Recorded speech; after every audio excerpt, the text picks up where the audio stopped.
Je déclare ouverte la séance du conseil municipal. Je vais donc procéder à l'appel. De France, Virginie. Présente. Bécu, Jean-Nicolas. Présent. Vial, Marjorie, excusez. Procuration donnée à Madame Ouquet. Gilbert Carpentier. Présent. Diane Lamotte. Présent. Max Frey. Présent. Viviane Naudin. Philippe Beltrando, absent. Procuration donnée à Pierre-Yves Chabot. Maurusie Coquelin, Marie-Christine. Anne-Marie Viette. Marina Oquet. Alain Tarini. Van de Voir Marc, procuration donnée à Gilbert Carpentier. Brigitte Calderon. Martine Dallest. Patricia Bommelet. Laurent Diaz. Cyril Bosselu. Pierre-Yves Chabot. Ludovic Oquilla. Delot Virginie. Marie-Thérèse Fournier. Evelyne Domanico, procuration donnée à Claude Pignol. Claude Pignol. Jocelyne Bontoux. Patrice Ansarguez. Jérôme Orja. Pascal Costiou. Désignation de la secrétaire de séance. Donc Virginie, même que tu vieillisses, tu seras toujours la plus jeune. En préambule, je voudrais vous donner lecture d'une note d'information relative à la décharge de fonction d'un agent, l'ADGS. Je me dois de vous informer de certains mouvements au sein de notre administration municipale. Notre directrice des générales des services, Madame Valérie Berthelot, m'a en effet fait part de son souhait d'évoluer professionnellement et m'a demandé de mettre en œuvre son départ dans le cadre d'une rupture conventionnelle, que j'ai accepté. J'ai compris les raisons invoquées par Madame Berthelot, fatiguée, épuisée même, et ses récents arrêts de travail en témoignent par la remise en marche de notre administration et de sa réorganisation. Elle s'y investit pleinement pour mobiliser tous nos agents autour de nos objectifs et des devoirs qui sont les nôtres. Comme elle s'est investie personnellement et sans réserve pour mettre sur pied les grands dossiers qui manqueront notre mandat. Celui de notre future école maintenant sur les rails. Celui que l'on appelle improprement brasserie, qui correspond en réalité à la réhabilitation du bâtiment de l'ancienne poste où est installée désormais la maison du Bel Âge, avance parfaitement lui aussi. Tout comme est réglée la préparation de la voie douce ou le fonctionnement de la navette de la gare de Cassis, l'ouverture du Pemtrac, du parking des Amandiers, etc. Je tiens donc à remercier sincèrement Madame Valérie Berthelot, en notre nom, à tous, pour le travail accompli pendant 3 ans au service de notre commune et des Bédoulins. Sachez que la procédure correspond à une rupture conventionnelle est en cours de finalisation complète dans une démarche de compréhension réciproque. Elle s'effectue évidemment dans le strict respect des règles de la fonction publique territoriale et des lois.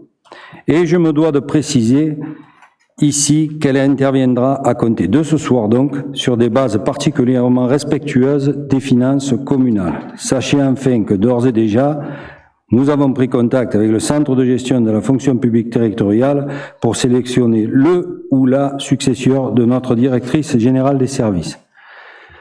J'entends bien ni me précipiter, ni trop tarder pour effectuer ce choix, qui sera celui du professionnalisme confirmé, d'une stabilité complète de notre administration. En attendant son arrivée, Madame Brigitte Allenda a accepté de coordonner l'activité et de la gestion de nos services. Je la remercie chaleureusement en notre nom, car la tâche est lourde. Aussi, je compte sur votre concours pour faciliter son action au cours des prochaines semaines. Je vous remercie.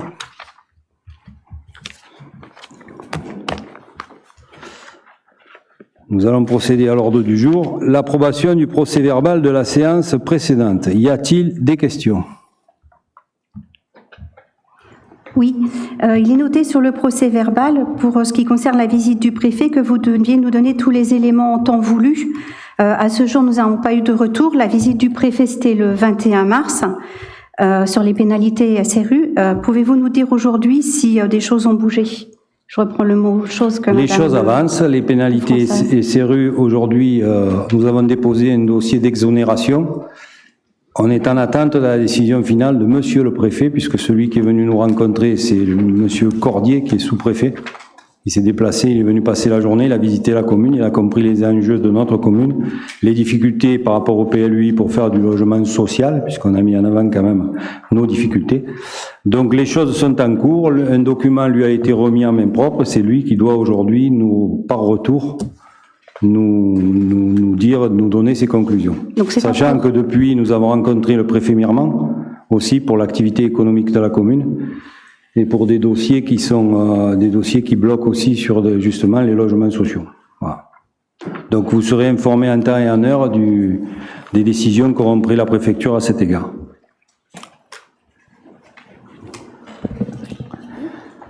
Bon, ok pour le PV, pour moi bien entendu. Et j'en profite pour remercier l'adjointe au sport pour la consultation des dossiers de subvention. Mais cela ne veut pas dire que je suis d'accord avec le mode de calcul. J'ai rien compris. Je suis d'accord avec le mode de calcul. D'accord, ok. J'avais pas compris, c'est pour ça, excusez-moi. Y a-t-il d'autres questions? Nous allons passer au vote.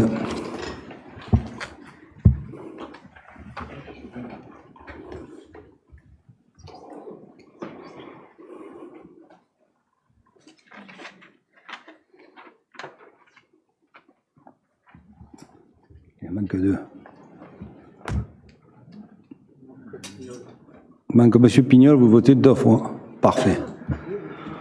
C'est bon, le compte est bon. Présentation des décisions prises par le maire par délégation du conseil municipal. Décision 11-2023, renouvellement d'une concession numéro 3256C, ça concerne le cimetière. Décision 12-2023, demande de subvention auprès de la préfecture des Bouches-du-Rhône au titre de la dotation de soutien à l'investissement local, la DSIL 2023, pour la construction d'une nouvelle école élémentaire.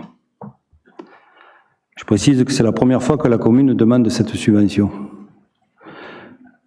Décision 13-2023, renouvellement d'une concession numéro... Juste un petit détail. Je voudrais savoir si cette subvention de la DSIL, vous avez eu un accord de principe ou un accord formel, encore mieux, de la part de la préfecture? On a eu un accord pour déposer que notre candidature était susceptible d'être retenue concernant la construction de la nouvelle école. Donc les démarches ont été entreprises, le dossier a été présenté. Alors le montant est estimatif au moment où le dépôt a été effectué, en sachant que le prix final de l'école dépendra du choix qui sera fait demain matin de la nouvelle école. Parce qu'il peut y avoir une variante dans le prix. Ok. Et le CD, enfin le conseil départemental, il ne devait pas participer à hauteur de 50% du hors-taxe? Il me semble que vous l'aviez évoqué. Et là, c'est 40%. La réunion avec le conseil départemental concernant le bouclage complet de l'école a lieu la semaine prochaine. Nous rencontrons Martine Vassal pour définir le montant de la participation du conseil départemental dans l'opération de la nouvelle école. D'accord.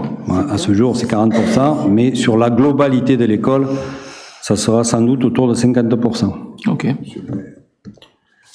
C'est pas très important, mais l'article 2 dit 8 825 000.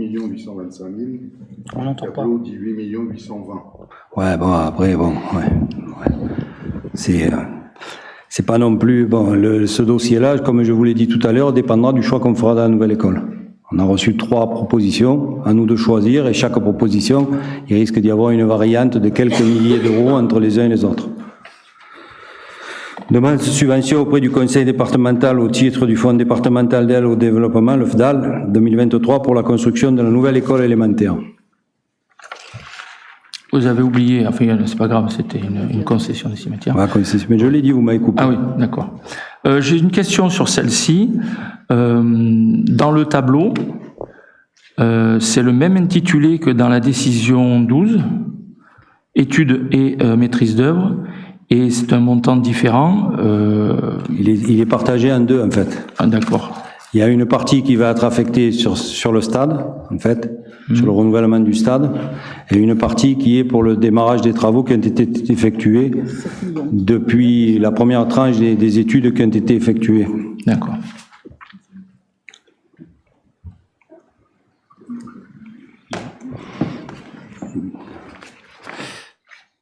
Décision 16-2023, demande de subvention auprès du conseil départemental au titre de la transition énergétique pour le passage au LED de l'éclairage du gymnase. Les travaux ont été faits. Non. Ils ont... Ah. Le matériel est commandé avant de passer, ils sont testés et on a eu l'accord pour la subvention fixe. Décision 17-2023, demande de subvention auprès du conseil départemental au titre de l'aide de la sécurité publique pour l'intensification de la protection contre les feux de forêt, achat de 2 motos sérigraphiées, police municipale.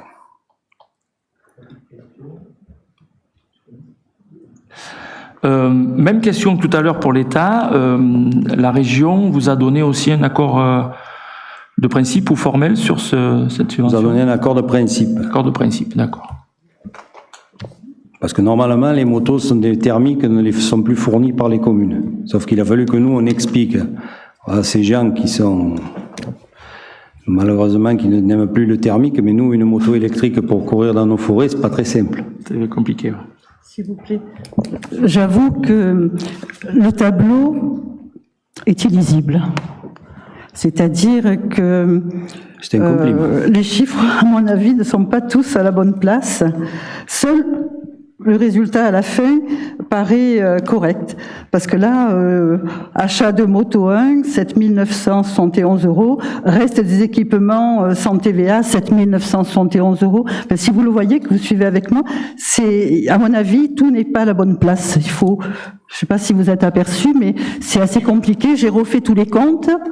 Il faudrait peut-être remettre les chiffres au bon endroit, parce qu'un tableau comme ça va être retoqué par la préfecture, hein, à mon avis. Voilà. Mais bon, le total, seul le total est bon. Tout le reste est faux. Le principal, c'est que l'addition soit bonne. Non, le principal, c'est que ça soit lisible et cohérent. On remettra dans l'ordre. Décision 18-2023, demande de subvention auprès du conseil départemental au titre de l'aide de la sécurité publique pour l'extension de la vidéoprotection. Décision 19-2023, demande de subvention auprès du conseil départemental au titre de la transition énergétique pour l'audit énergétique des bâtiments communaux. Oui. Simple curiosité, quels sont les bâtiments qui vont être concernés par cet audit énergétique? Tous les bâtiments communaux. Tous. Les gymnases, la salle Malraux a été faite. D'accord. La mairie. Et je peux vous dire que d'ores et déjà, c'est un audit catastrophique. Et le mot est faible. Décision 20-2023, renouvellement de la concession 1065. Décision 21-2023, autorisation d'emprunt auprès de la caisse d'épargne CEPAC. Décision 21-2023, ça je l'ai dit. Décision 22-2023. Parole pour la décision 21. Allez-y. Pour les banques, vous nous aviez dit que 3 banques allaient être consultées, la Banque Postale, le Crédit Agricole et la Caisse d'épargne. Là, il n'y en a que 2 qui apparaissent. Et je voulais savoir quelle était la proposition de l'autre banque. C'est-à-dire que les 3 banques que nous avons consultées, ce sont les 3 qui ont bien voulu nous répondre à la base, puisqu'on avait contacté beaucoup plus. Et la proposition finale, il n'y a que la CEPAC qui l'a faite. Ah, donc il n'y a qu'une proposition. Il n'y a qu'une banque qui l'a faite, malgré l'état des finances de la commune, il n'y a plus personne enfin, qui aime prendre de risques, même avec les collectivités. Oui, parce qu'une banque sur la totalité des banques, c'est vrai que ça fait pas beaucoup. Si vous, écoutez, je peux vous dire que tout a été fait, le Crédit Mutuel, la BNP, toutes les banques ont été consultées, envoyées, mais personne, et quand je dis personne, c'est que personne n'a voulu répondre, si ce n'est l'intérêt porté aux collectivités existe au travers de la caisse d'épargne. S'il n'y avait pas la caisse d'épargne, il n'y a plus personne qui t'intéresse aux collectivités. C'est le plus gros prêteur. C'est paradoxal, mais c'est comme ça.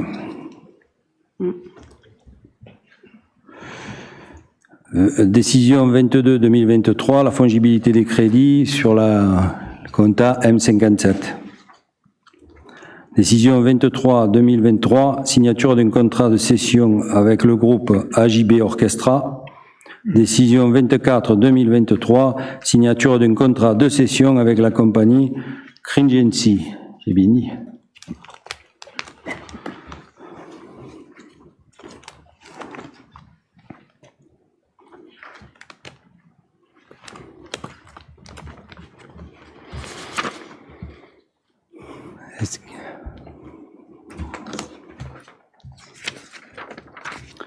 Délibération 28-2023.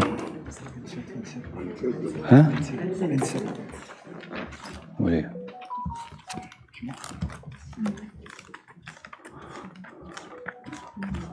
Allez.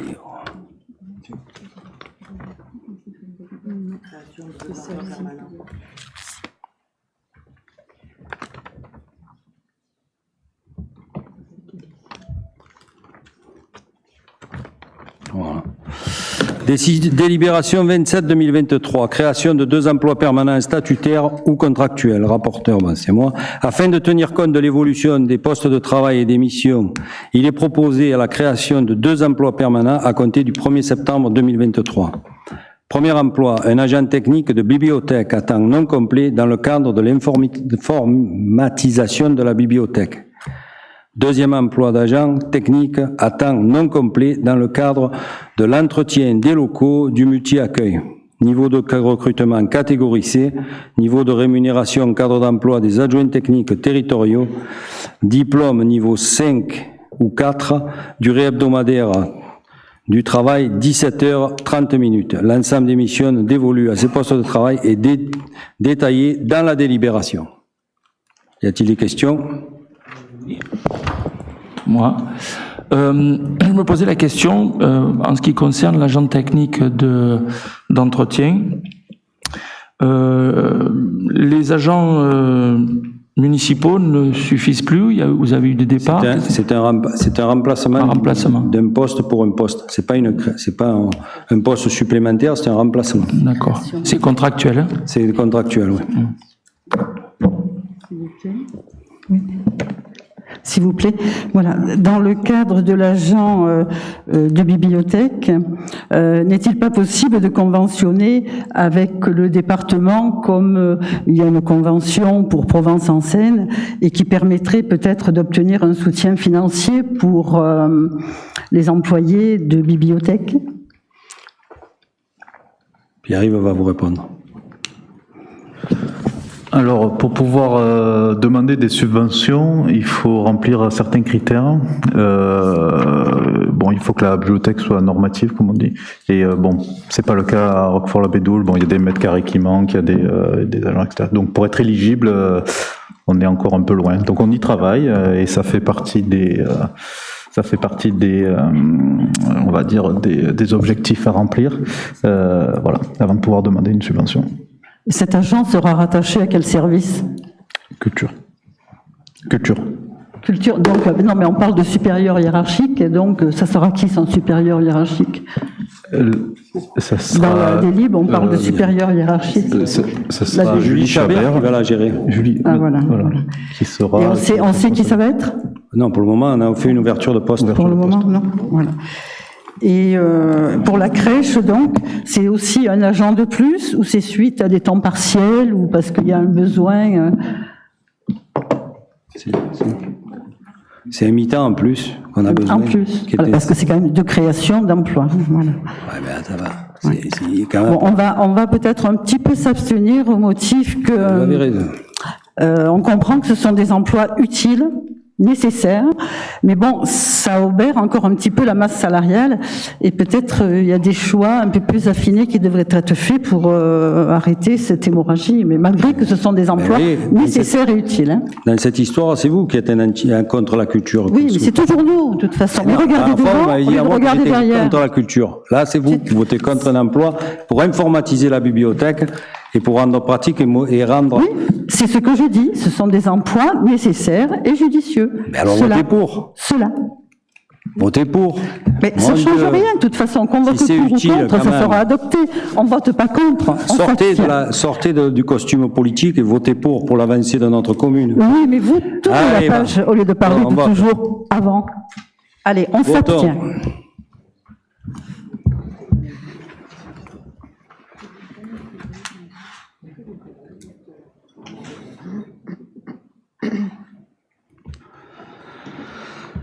Délibération adoptée. Délibération 28-2023, recrutement d'agents saisonniers, année 2023.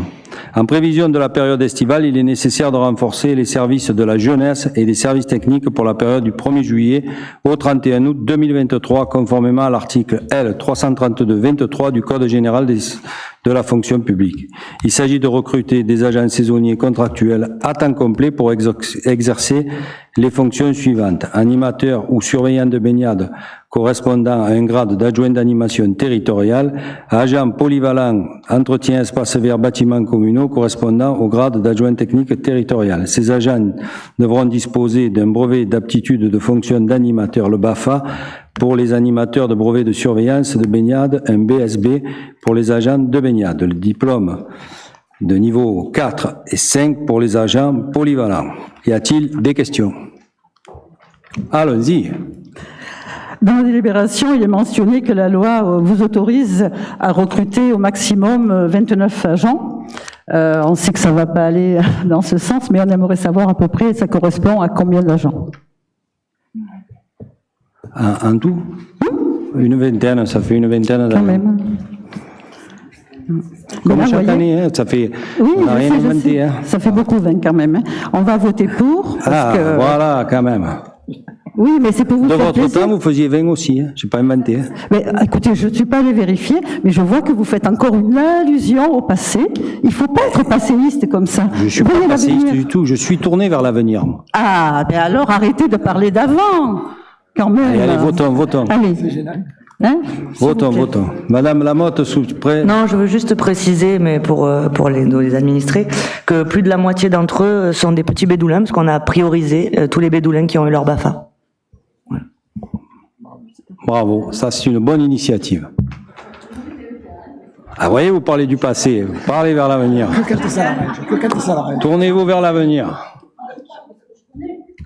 Voilà, ben alors il faut regarder devant, ne regardez pas derrière.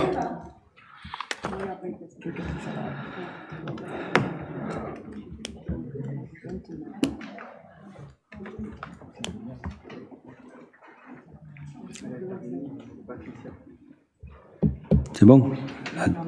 Il en manque 2, je pense. Patricia n'a pas voté. Il en manque 1.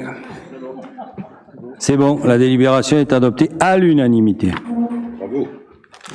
Actualisation de la taxe de séjour, délibération 29-2023. La commune a institué une taxe de séjour depuis 2005 afin de permettre le développement du tourisme et la réalisation des acteurs en faveur de la protection et la gestion des espaces naturels communaux. Conformément à l'article L. 2333-30 du Code général des collectivités territoriales, la délibération portant actualisation des tarifs de la taxe de séjour doit être prise avant le 1er juillet pour entrer en vigueur à compter du 1er janvier 2024. Suite aux évolutions législatives, notamment avec la loi 2022-1726 du 30 décembre 2022, il s'avère nécessaire de procéder à l'actualisation de la délibération numéro 39-2021 concernant la taxe de séjour sur la commune. En effet, la taxe de séjour est désormais majorée à hauteur de 34% au titre de la taxe additionnelle régionale. Ce montant correspondant sont réservés à l'établissement public local, la société Ligne Nouvelle Provence-Alpes-Côte d'Azur, dans le cadre du financement du projet de transport ferroviaire. Par ailleurs, afin de tenir compte de l'évolution des prix et nécessité de l'équilibre budgétaire, il est proposé d'augmenter de 6% les tarifs de la taxe de séjour selon le taux de croissance indice IPC, indice prix à la consommation 2022, publié par l'INSEE. Y a-t-il des questions? Monsieur Orjas. Oui, s'il vous plaît. D'abord, première question. Ok, on est bien d'accord, c'est une nouvelle taxe au niveau de la région, c'est ça? Tout à fait. Hein? Donc 34% d'un coup, c'est ça? 34%. Voilà. Je vois pas le lien avec la société de la ligne Nouvelle Provence-Côte d'Azur. En tant qu'acteur métropolitain, vous devriez savoir que la ligne LGV, le projet a été retenu. Oui, ça je sais. Vous le savez, et puisque maintenant il s'agit que nous, commune de Roquefort-la-Bédoule, cette charmante ligne est prévue de traverser notre commune.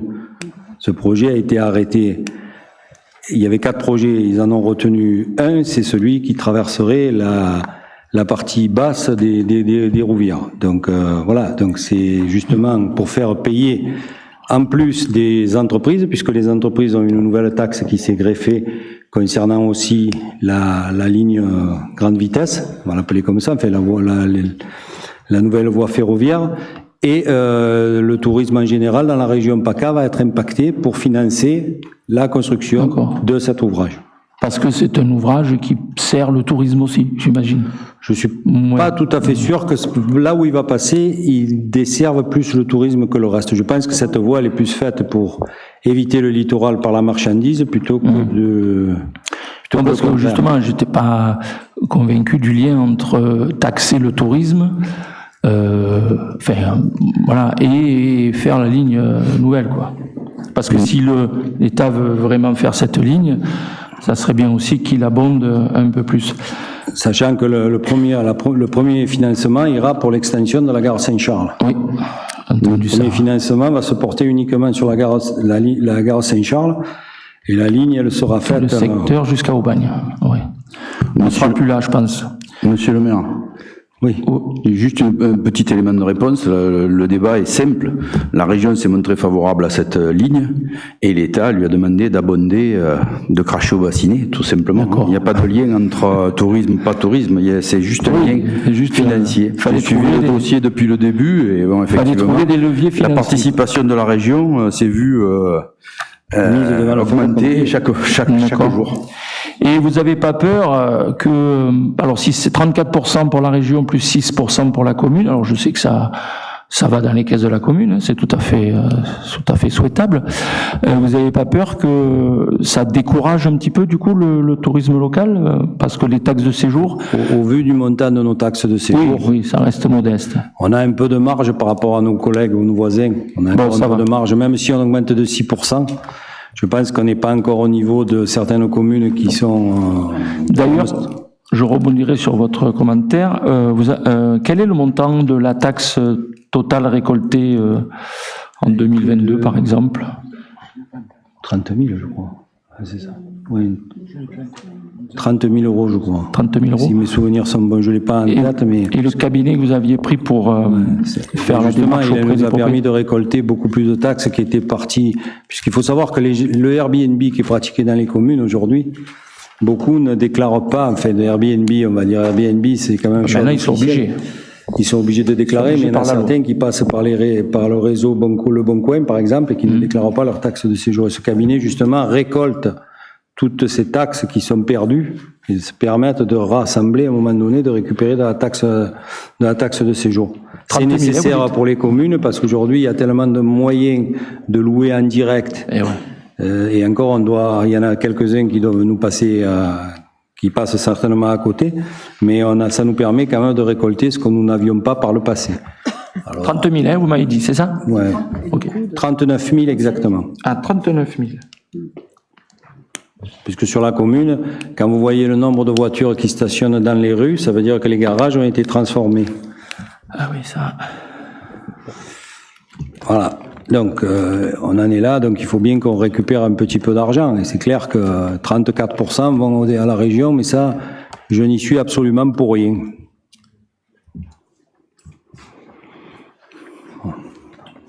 Il faut voter.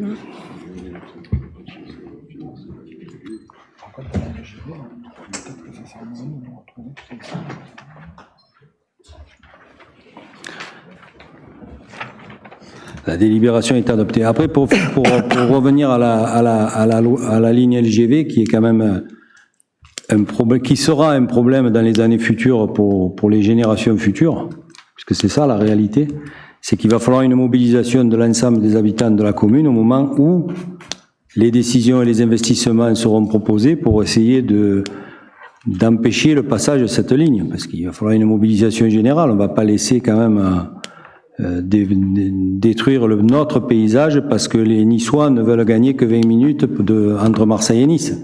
Elle est là, la réalité. Pour le moment, ils parlent de 2035. Mais 2035, au rythme de l'État français, ça fera plutôt 2050. Mais toujours est-il que elle est là. Elle est là. Donc nous, on a déjà rencontré les élus régionaux, on avait été voir les responsables du conseil régional pour essayer de discuter avec eux et voir si effectivement c'était le projet retenu. Effectivement, c'est le projet qui a été retenu. Voilà. Au bout du vallon des Rouvières, il tourne au Fond Blanche, il monte à travers.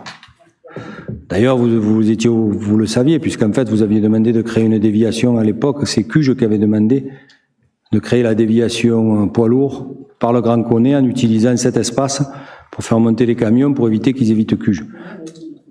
Oui, vous aviez dit non, mais le projet, il existait là depuis... Bon, il est là, il est dans les tuyaux depuis des années. Mais bon, là il a été, par SNCF Développement et l'État, ils ont retenu ce tracé. Ouais. Il y a deux associations à Cuges et au Bossé qui s'occupent activement de ça, j'en suis membre, et qui suivent ce dossier au jour le jour. Le dossier aujourd'hui, il est, comment dire, l'alibi, c'est de faire une ligne de proximité et plus une LGV. Donc ligne de proximité, ça veut dire qu'il faut des gares et il faut des arrêts, etc., etc. Et là, on est actuellement dans une forme de contradiction totale, c'est-à-dire entre une ligne LGV qui traverse des endroits et qui est justifiée par une ligne qui serait de proximité. Les Niçois, ils arriveront toujours au même temps chez eux. Ils gagneront pas de temps. C'est pour ça que je dis que c'est un alibi et c'est une contradiction forte qu'il y a dans ce projet. On trouvera bien un petit scarabée bizarre, va. Petit scarabée là, qui ne peut pas bouger, quand si on déplace, c'est la fin du monde. Bon, délibération 30-2023, participation familiale aux activités périscolaires. Rapporteur Diane Lamotte. Merci, Monsieur le maire. La Caisse d'allocation familiale a engagé depuis plusieurs années des changements significatifs dans ses interventions et particulièrement dans les actions en direction de l'enfance. Afin de simplifier la grille tarifaire existante, il est proposé d'uniformiser la tarification des accueils de loisirs en tenant compte des augmentations des dépenses, énergie, transport, activités, et sans trop gréver le budget des familles. De plus, un sondage auprès des familles utilisatrices du portail Famille Agora Plus a été réalisé sur la période du 2 au 11 juin 2023, révélant la nécessité d'un service supplémentaire, notamment la fermeture tardive des accueils de loisirs, garderie et mercredi, jusqu'à 18h30 au lieu de 18h aujourd'hui. Les familles optant pour ce nouveau service en seront facturées d'1 euro supplémentaire par jour. Oui, c'est un bon tout. Dans la grille, Diane, il y a mercredi vacances, donc mercredi un jour, 3 jours, enfin, et tout ça. Ensuite, il y a mercredi PAI journée, PAI demi-journée. Qu'est-ce qui explique la différence du PAI demi-journée par rapport au tarif des non-PAI, puisqu'il n'y a pas de repas là? Oui, tout à fait. Il y a le PAI, il n'y a pas de repas de toute façon, mais il y en a qui font que la demi-journée quand même. Mais ceux qui font la demi-journée, pourquoi ils ont un tarif préférentiel par rapport aux autres, puisqu'il n'y a pas de repas? Ah non, ceux qui n'ont pas de PAI, ils ont un repas en demi-journée. Hein. Quoi qu'il arrive, il y a un repas. Non, mais la demi-journée, c'est l'après-midi. Non, c'est jusqu'à 13h30. Ma fille en profite d'ailleurs. Voilà, c'est juste la question. Et il y a le repas. Et si c'est la demi-journée, sinon, il faut arriver à midi, jusqu'au soir. Ok, avec repas. Avec repas. Il n'y a pas le choix, avec ou sans repas. Non, il n'y a pas le choix. Voilà, c'était ça. Bon, après, je t'avais dit l'année passée que c'était un peu compliqué à gérer, à comprendre. Hein. C'est pour ça que là, maintenant, on a pu changer. Voilà. On a simplifié et ça va permettre, alors, sans trop gréver le budget des familles, de faire quand même quelques économies sur notamment les forfaits 4 et 5 jours, qui en étant associés permet de faire une réelle économie si on peut se permettre d'enlever son enfant une journée. Donc je fais le calcul un peu en ce sens. Mais enfin c'est pas simple avec les augmentations, je pense notamment au transport, au bus, qui ont quasiment doublé. Donc voilà, on a essayé d'être au plus près, au plus juste entre les finances de la commune et sans trop gréver le budget des familles. Oui, Patrice. J'avais 2 petits points. Les 1 euro par demi-heure supplémentaire par jour couvrent-elles les frais de personnel pour ce temps supplémentaire? Tout à fait. Les 1 euro arrivent à couvrir? Tout à fait. Parce qu'en soi, par rapport au sondage qui a été fait, il y a eu 214 familles qui ont répondu. Je dis bien famille parce que certaines ont plusieurs enfants, donc elles ont pu cocher plusieurs cases. On a quand même 94 personnes qui sont intéressées pour la garderie tardive. Et justement, c'est pour ça que c'est un coût supplémentaire malgré cette demi-heure, parce que ça nécessite du personnel en plus. Donc, du personnel en plus, de modifier les heures du personnel qui viendront plus à la garderie du matin, qui feront la garderie du soir, enfin voilà. Sans embaucher de personnel, il faut quand même rentabiliser cette demi-heure-là. Bon. D'accord. Page 46, séjour journée. Un petit exemple. Séjour journée. Séjour. Oui. Ouais. Alors, sur le quotient familial, il y a 6 tranches, n'est-ce pas? La première commence à 24,50 €. Oui. D'accord. La deuxième, 29 € plus 4,50 € de différence. On suit 33 €, c'est plus 4 €. Après 37,50 plus 4,5.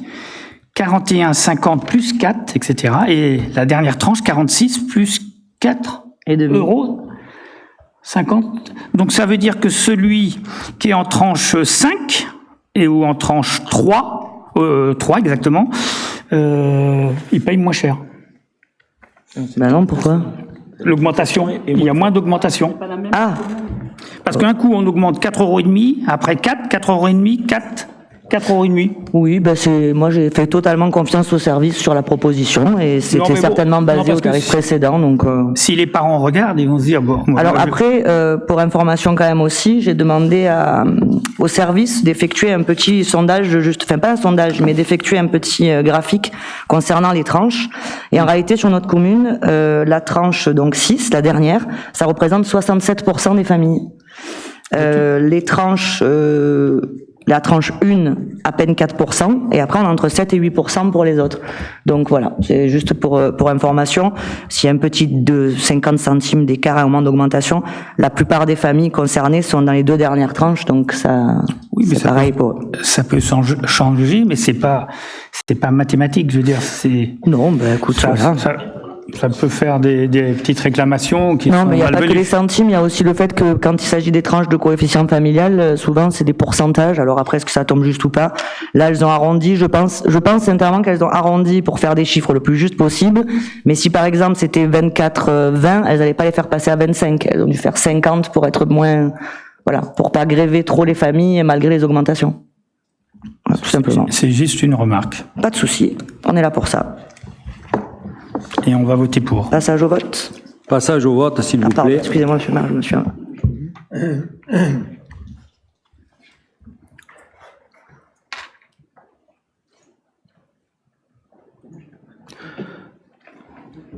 Délibération votée à l'unanimité.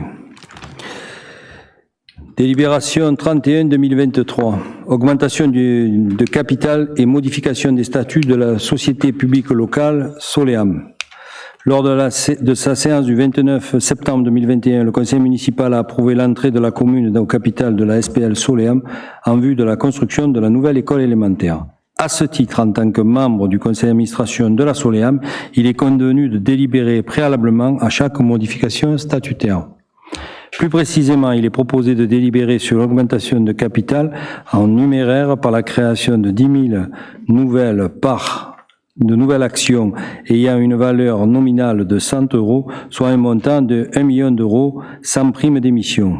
Dès lors, le capital de la Soleam sera augmenté et passant de 5 millions d'euros à 6 millions d'euros. Cette augmentation entraîne de fait une modification statutaire. Ces modifications nécessitent l'approbation du conseil municipal. Allez-y. Si j'ai bien compris, l'édition de ces nouvelles actions sont mises en vente pour générer les 1 million. On est d'accord. On va prendre le problème à l'envers. C'est qu'il y a d'autres communes qui veulent intégrer Soleam. Et elles achèteront des actions. Elles achètent, sauf que le capital étant ce qu'il est aujourd'hui. D'accord. Toutes les communes, parce que le jour où Roquefort-la-Bédoule sortira, on balancera nos actions sur le marché et d'autres les rachèteront. Mais là, il y a trop de demandes par rapport aux actions disponibles. Il y a Salon qui est rentré, il y a Marignane qui va rentrer. Ces actions ne sont à destination que des collectivités. Que des collectivités territoriales. Il n'y a pas de particuliers. Pour l'instant, il n'y a pas de il n'y a aucun particulier qui n'accède à la SPL Soleam, et c'est essentiellement des collectivités qui sont dans le périmètre métropolitain. Malgré que la SPL pourrait s'étendre au-delà, mais aujourd'hui, ça ne concerne que le périmètre métropolitain. Ok. Ouais. Pour info, on votera contre parce que on n'est pas convaincu de l'efficacité de la Soleam qui a prouvé sur Marseille qu'elle n'était pas très très efficace. Mais on espère qu'elle le soit beaucoup sur Roquefort-la-Bédoule.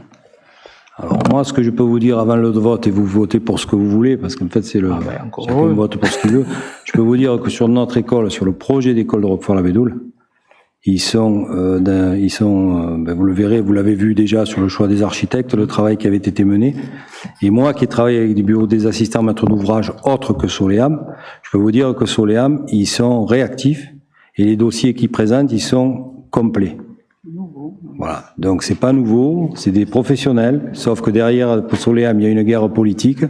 Et nous, on a choisi Soleam parce qu'ils savent faire des écoles primaires, parce que Soleam sait travailler, parce que Soleam est en contact avec des vrais architectes qui travaillent pour le scolaire.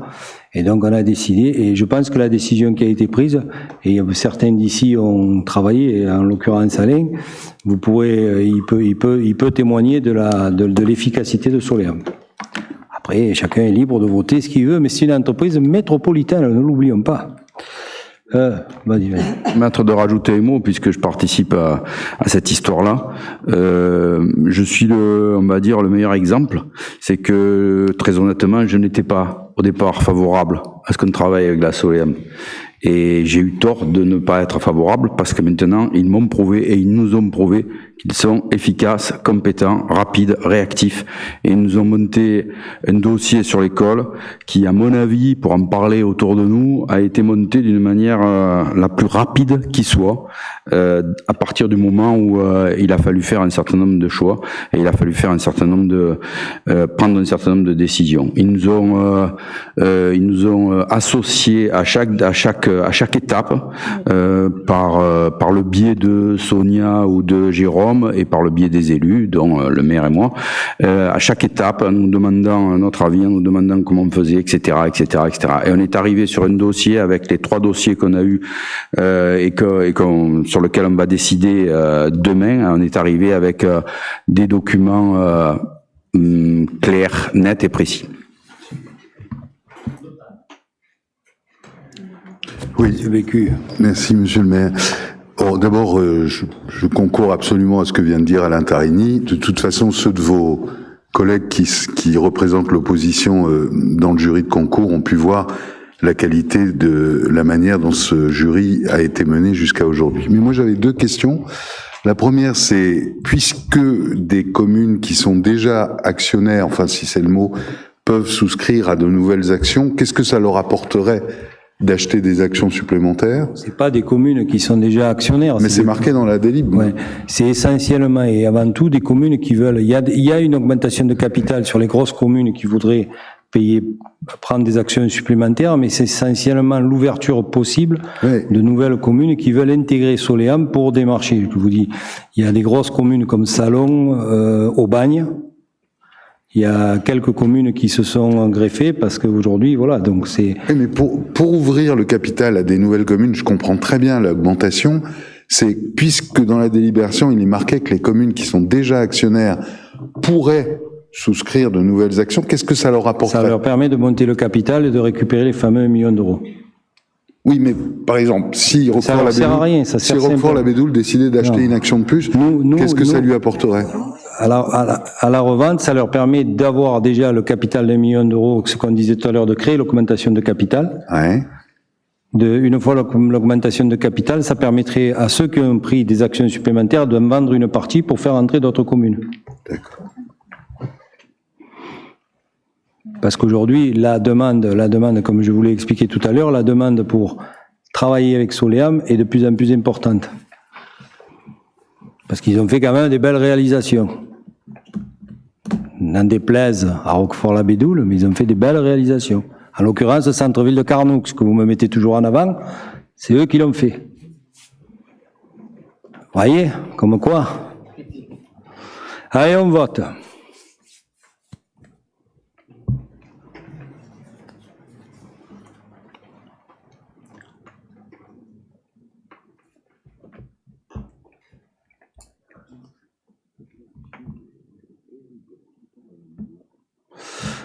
La délibération est adoptée. Convention de partenariat culturel Provence-Enseigne 2023-2024. Rapporteur Pierre-Yves Chabot. Merci, Monsieur le maire. Le département des Bouches-du-Rhône s'est engagé depuis de nombreuses années dans le soutien et la mise en œuvre de multiples actions, dont un partenariat culturel pour les communes de moins de 20 000 habitants. Il propose, au travers d'une convention, un accompagnement administratif, une expertise artistique et un panel de spectacles vivants nous faisant bénéficier d'un taux de remise de 60% et de 80% pour le catalogue Provence-Enseigne Plus. La participation annuelle du département pouvant aller jusqu'à 17 000 € sur un ou plusieurs spectacles, cette convention permettrait à la commune de proposer la diffusion de spectacles vivants à des tarifs très attractifs. Le conseil municipal doit approuver la convention et autoriser monsieur le maire ou son représentant à signer toutes les pièces utiles à ce partenariat. Y a-t-il des questions?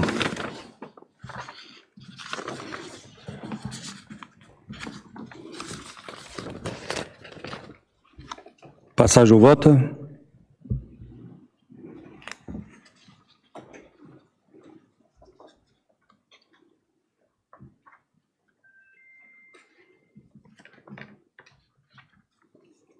La délibération est adoptée.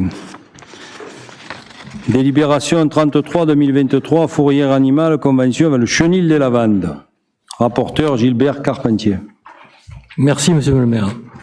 Le Code rural, et notamment son article L211-24, prévoit la prise en charge des animaux errants et leur gestion par les maires. La commune a recours au service du Chenil des Lavandes, basé à Carnoux en Provence, pour la capture des animaux trouvés errants sur la voie publique. Une convention signée en 2020 est arrivée à expiration et il convient donc de procéder à son renouvellement pour une durée et des prestations identiques. Cette convention prescrit la condition de capture, de transport et d'hébergement, la recherche du propriétaire, les modalités de garde, les conditions de restitution de l'animal, les tarifs et la durée de la convention. Y a-t-il des questions? Oui. Alors, la première, 50 centimes par habitant, qui fait 3607, hein, quel que soit le nombre d'interventions.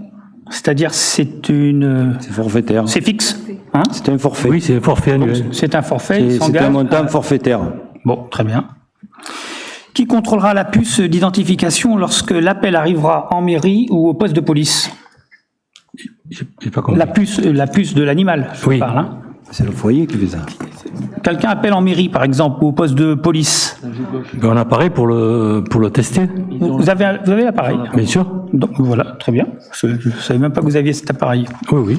Mais c'est très bien. Comme ça, vous savez identifier voilà. la personne. On a l'identité du propriétaire. Très bonne réponse. D'autre part, j'aimerais savoir où en est-on de l'attribution du local de l'association d'aide aux animaux errants sur notre commune. J'en profite qu'on est toujours sur les bêtes. C'est quoi cette association? J'ai pas cité l'association, vous devez vous en rappeler. Chaperly-Popat, vous parlez. Voilà, vous ne voulez pas la citer. Vous êtes si proche, dites-le. C'est pas grave. J'ai l'habitude de me prendre les coups. Local, si demain on a un moyen de leur donner un local, on leur avait proposé un local à côté le garage en bois qui était à côté du centre, du hall sportif, hall d'accueil. On a fait des travaux, on l'a fait rénover, ils l'ont pas voulu. Donc je veux bien tout entendre et tout lire parce que je suis vraiment pas l'homme de la situation avec les chats, mais bon. On a quand même fait ce qu'il fallait, jusque dernièrement leur acheter une grosse cage, que quand ils vont capturer les chats, ils aient la cage et qu'ils se fassent pas attaquer. Mais bon, après, je veux dire, voilà, donc on était allé voir le chenil provisoire des pompiers qui aujourd'hui est désaffecté puisque les pompiers n'ont plus le pouvoir de ramasser les chiens. Donc on était allé voir de le remettre en état, ça le faisait pas. Donc là, Cassis leur a donné au bout de 20 ans, hein, quelque chose. Et nous, au bout de 2 ans, on n'a pas pu leur donner. Bon, on essaiera, c'est pas perdu. Mais si demain on a de la disponibilité de foncier pour pouvoir installer un local pour mettre Chaperly-Popat dedans ou une autre association pour les chats, nous le ferons. Mais bon, après, voilà, c'est tout. Donc il n'y a pas de. Non, bon, c'est le dossier, c'est très bien. Hein? C'est nous, on a accepté de créer cette association. Parce qu'à d'autres temps, elle n'était pas créée, mais nous, on a accepté de la créer. Et on a mis tous les moyens pour essayer de trouver les moyens matériels de leur convenir. Il y a Marie-Christine qui a travaillé longtemps avec eux. Moi, je m'en suis occupé, on a essayé de trouver, voilà. Bon, après, il y a eu... Bon, ça avance. D'accord. Ça avance, voilà. Bon, une autre question alors, au sujet des aboiements. Pouvez-vous donner votre avis sur les aboiements la journée et particulièrement la nuit sur la commune? Beaucoup d'administrés se plaignent. Et comptez-vous faire un rappel de l'ordre et faire appliquer la loi sur les troubles de voisinage engendrés par les aboiements de chiens de jour et de nuit? Alors attendez, là, on va retomber dans un autre travers. C'est une question. En tant que maire, bon, c'est vrai que le maire est l'officier de police judiciaire, il a plein de droits, de devoirs. Mais maintenant, aller savoir si le chien aboie à Roquefort, moi j'habite au Cagné. Donc ça fait un peu compliqué l'histoire. Je pense que les voisins, ils sont assez grands pour prévenir la gendarmerie ou le lendemain la police municipale. Et si la police municipale est au courant, la police municipale fait les démarches nécessaires auprès des particuliers qui ont des chiens. Je veux dire, ça s'appelle le civisme. Mais bon, moi après, c'est compliqué d'intervenir ou de faire un rappel à l'ordre à l'ensemble de la population pour dire évitez que vos chiens aboient. Compliqué l'histoire, là vous me posez une question.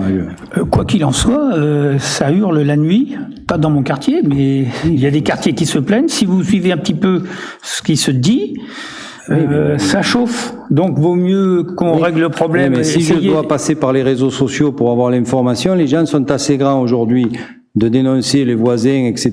Ils peuvent venir se déplacer, dire... Dénoncer est un grand mot, mais...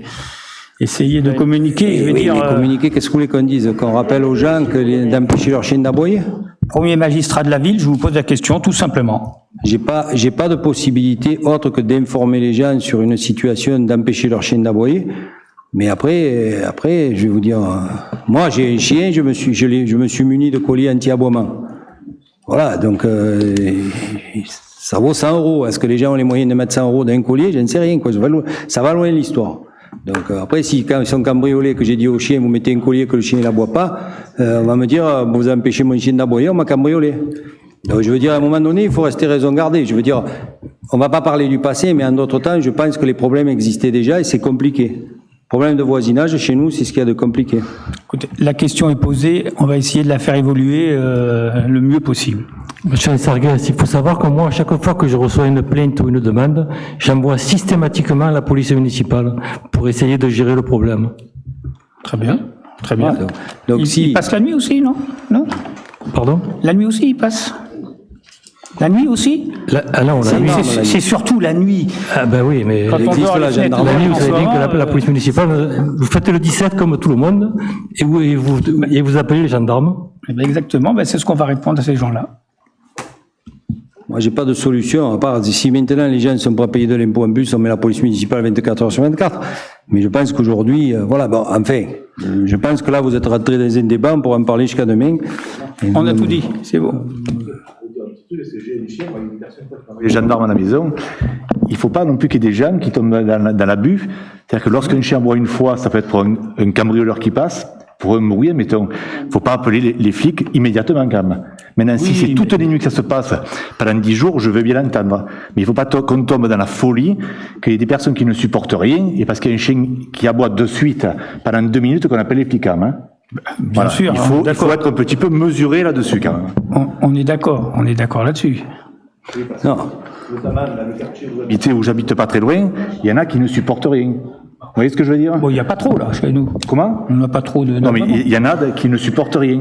Donc un chien qui aboie journée, un chien peut aboyer 1 minute la journée, vous voyez ce que je veux dire? Il y a quelqu'un qui passe, un livreur qui passe vite avec un camion, que ça dérange la famille, il y a le chien qui aboie au portail, c'est normal. C'est les choses de la vie, quoi. Ou alors les gens, il faut qu'ils partent vivre en centre-ville. On est d'accord. Bon, est-ce qu'on adopte la fourrière animale ou pas? Monsieur le maire, j'aimerais bien... Allez-y. Alors, d'abord, sur un plan strictement juridique, on écrit dans la délibération qu'on va vous autoriser, monsieur le maire, à signer cette convention, alors qu'on nous la présente comme ayant été signée le 31 mars 2023. C'est pas très grave, parce que je pense qu'il va y avoir une énorme majorité pour voter, mais c'est pas complètement. Puis la deuxième chose, monsieur le maire, mais c'est juste parce que on arrive à la fin du conseil et ça me paraît amusant. Vous avez le droit de changer le nom de la commune? Pourquoi? Parce que la convention, il y a marqué que la commune s'appelle Roque-la-Bédoule. C'est un peu plus rock, mais je savais pas que c'était le nouveau nom de la commune. Ah merde. C'est rock. Ben alors Céline, à la 60e page, qu'est-ce que tu as fait? Dommage. Bon, on vote s'il vous plaît. À la 60e, ça chute. Ouais, je crois que je comprends. Madame Bontoux. Oui, juste une bricole. Il y a un numéro de téléphone SOS Doc Service. Est-ce qu'il est destiné à la collectivité ou aux particuliers qui pourront appeler? Aux particuliers aussi. Hein, il est À tout le monde à la population, Donc, à tout le monde. Donc il va falloir le faire dire. Oui, ça sera peut-être l'occasion de dire que les gens, voilà, ils respectent leurs voisins. Voilà, c'était juste ça. Vous avez remarqué qu'on a mis un deuxième PDI? Oui. Ah bon. Ah ah. Au boucher. Vous l'avez pas vu? Oui. Ah, on voit pas tout. Hein. Ça veut dire que vous faites pas vos courses dans le centre-ville. C'est pas bien. Vous en tirez des conclusions hâtives. Allez, on vote, va.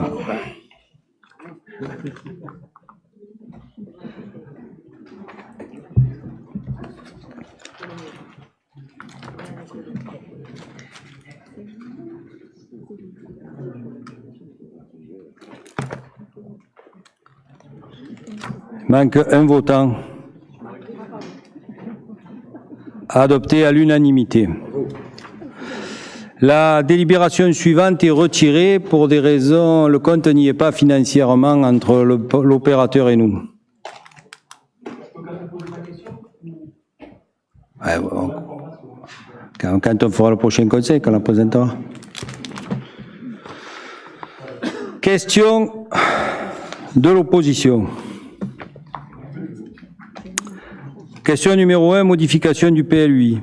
La modification du PLUI votée le 16 mars 2023 par Aix-Marseille Métropole, consolidée par l'arrêté numéro 23-241 du Conseil métropolitain du 24 avril 2023, va être engagée. Celle-ci prévoit d'intégrer les enjeux de dérèglement climatique en proposant d'étendre les zones inondables et de transformer en zones rouges inconstructibles. Sur notre commune, l'extension de ces zones a un fort impact sur de nombreux propriétaires fonciers. La métropole possède la compétence GEMAPI, gestion des milieux aquatiques, et prévention des inondations. Grâce à la taxe que cette compétence génère, la métropole peut financer la prévention des risques d'inondation en commençant par les indispensables et obligatoires études hydrologiques préalables.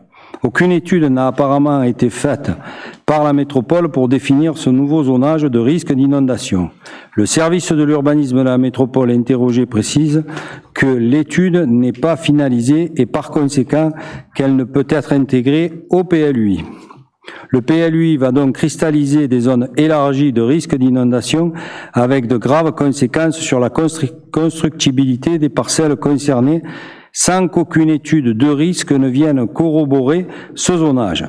En un mot, les techniciens de la métropole, sans s'être déplacés sur le terrain ni même n'avoir mesuré la capacité du sol, dessinent au doigt levé un zonage et à l'à peu près sur des secteurs de notre commune. Nous aimerions connaître dans le détail de la zone désignée sur notre commune le nombre de propriétaires concernés sans savoir quelles pourraient être les conséquences sur la constructibilité des terrains publics ou privés si ces zones rouges inondables venaient à être pérennisées dans le PLUI.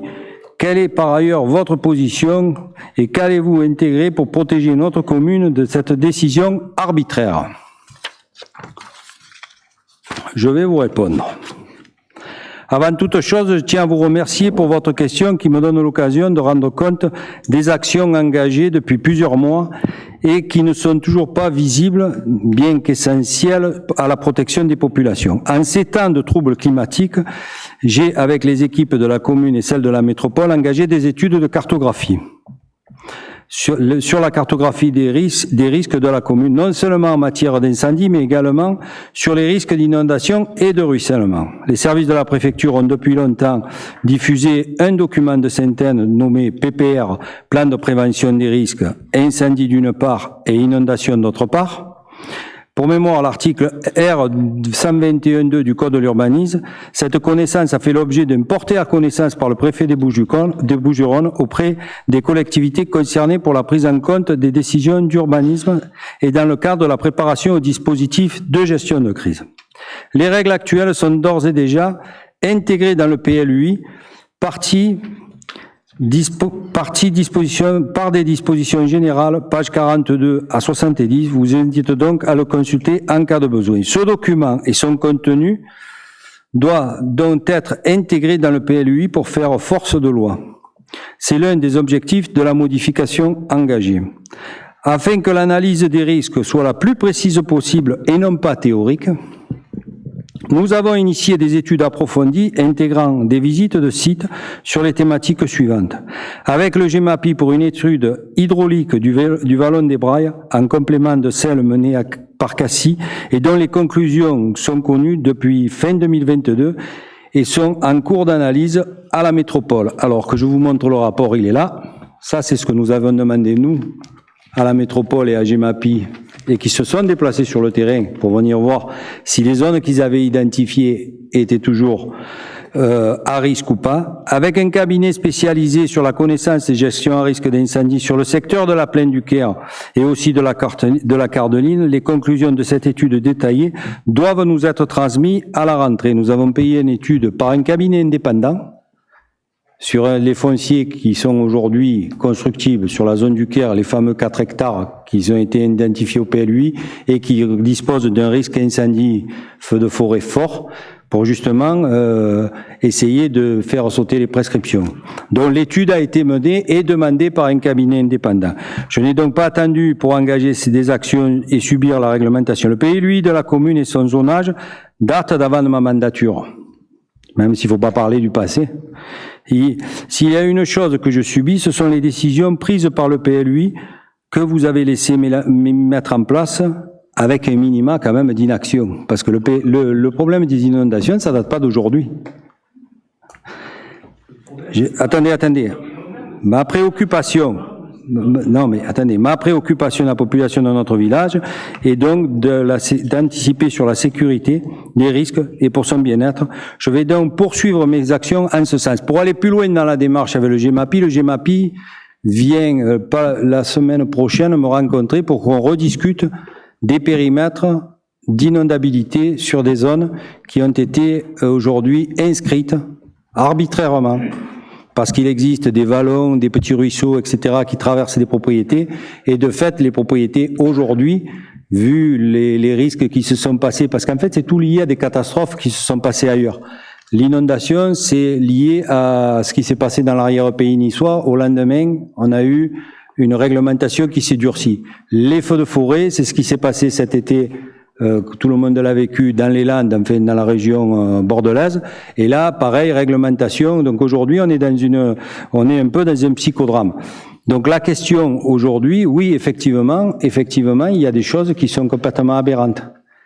Une des choses la plus aberrante, c'est que si nous devions reconstruire l'école à la place de celle d'aujourd'hui, nous ne pourrions plus. Voilà. Donc c'est des aberrations. Donc ces aberrations, on est là aussi pour faire remonter de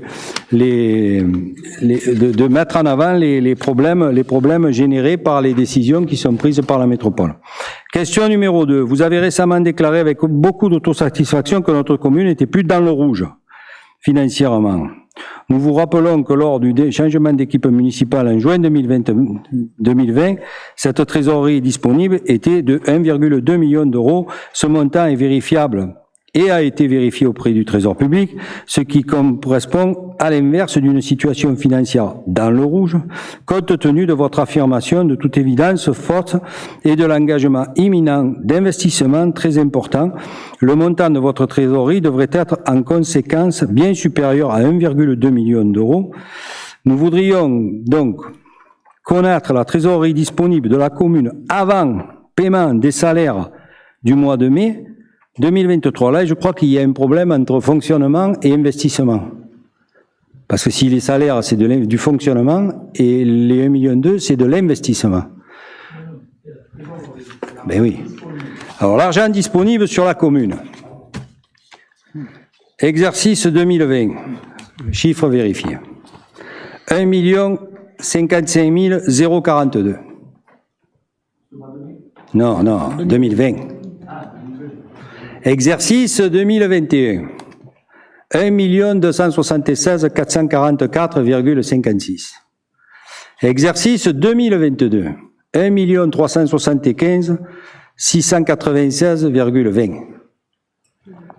Sans vendre de biens de la commune, en subissant une crise économique, en subissant une augmentation tarifaire, en subissant tous les coûts que vous connaissez. Donc je pense qu'aujourd'hui, la trésorerie, elle est... Non, ça c'est 2022. Après je vais vous parler de 2022. Alors mois de mai, puisque vous voulez parler du mois de mai. Mais là je ne comprends pas, parce que c'est le fonctionnement. Vous me parlez d'un mois, c'est le fonctionnement. Le fonds de roulement, la fiscalité, la commune a généré 556 287,18 d'entrées. Besoin d'un fonds de roulement et de liquidation de dépenses que nous avons dépensé 146 372. Les salaires, les liquidations de salaires et charges, 280 333. Si vous faites la différence de tout, nous avons un delta positif de 129 581,36. C'est ça que vous voulez pour le mois de mai. Mais ça, c'est le fonctionnement. Et qui plus est, je n'ai jamais dit que la ville était dans le rouge. Jamais. Non. À quel moment j'ai dit que la commune était dans le rouge? Voilà. Donc, je vous prie quand même, je sais, peut-être que je deviens vieux, j'oublie certaines choses, mais enfin, je suis pas encore atteint d'une maladie incurable. Ce que je voudrais dire, c'est qu'aujourd'hui, en ayant quand même une période qui est quand même, il faut reconnaître, compliquée, on arrive quand même à capitaliser sans augmentation d'impôts, sans vente de biens, parce qu'on n'a pas augmenté nos impôts, hein. C'est les impôts qui ont augmenté, c'est les autres qui les ont augmentés. Donc je veux dire, la commune est bien gérée. Voilà la réponse aux questions que vous posiez. Après, vous m'avez posé une question, mais elle est un peu, je ne sais pas si je dois en parler ou pas. Oui, mais vite, parce qu'on débattra sur les questions. Pour la clarté du Sinon, propos, on ouvre le débat. Pour la clarté du propos, quand on parle de ces sommes-là, c'est-à-dire quand il y a eu le compte de gestion sur une année, ça tient compte d'un certain nombre de choses. On n'est pas dans de la trésorerie. On peut être dans une partie de trésorerie et on peut être aussi, et souvent, et c'est très souvent le cas, dans ce qu'on appelle des restes à réaliser. C'est-à-dire qu'il n'y a pas 1,2 million ou 1,1 million ou 1,3 million ou 950 000. Il y a une certaine somme dont on doit soustraire les restes à réaliser quand on fait le compte de gestion à la fin. D'accord? Donc ce n'est pas de la trésorerie, ce n'est pas de l'épargne brute. Et en plus, je vais vous dire, on a sorti 330 000 € pour le lancement du projet de l'école. Non, il n'y a pas de débat. Il n'y a pas de débat. On a apporté une précision. C'est vous. Il n'y a pas de débat. On peut apporter des précisions.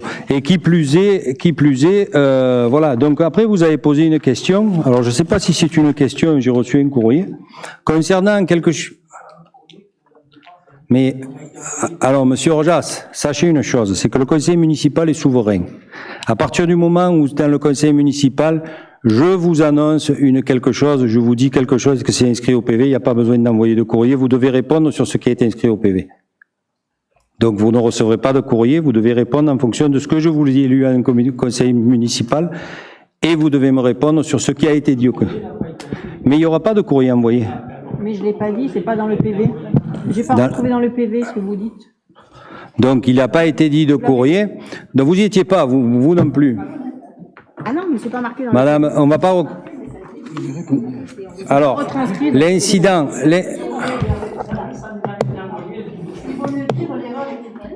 Madame Bontoux, il n'y a pas de débat, et commencez pas de parler, ne me remettez pas le débat de la dernière fois avec honnêteté, malhonnêteté.